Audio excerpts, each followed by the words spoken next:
So in this quick video, I'm going to dive into a crucial question for athletes. After an ACL tear, is surgical ACL reconstruction necessary or not? So in the United States, ACL reconstruction is almost a rite of passage for athletes aiming to return to sport. But what if I told you the necessity of surgery might not be as clear-cut as we think? A randomized controlled trial in 2010 looked into this very question. They focused on individuals with isolated ACL tear. That's important because these participants did not have any meniscal tears. So they tracked the outcomes after 5 and 11 years, comparing surgical to non-surgical treatments, but they all were coupled with physical therapy. So the results showed that knee function outcomes were surprisingly similar between the two groups. But here's a big but.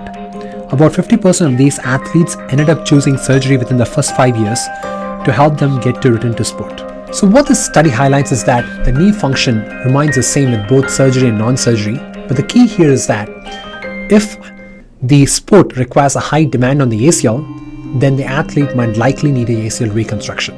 So here's my advice. So let us say if you have access to a good surgeon and then you get the ACL reconstruction surgery coupled with physical therapy, then you have a good outcome. And there's a high chance that you'll be able to return back to sport.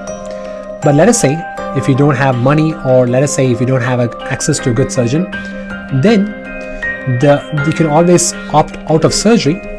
And as per the studies, the knee function might still be similar, but there's a high chance that you may not be able to get back to return to sport if the sport demands a good function of the ACL.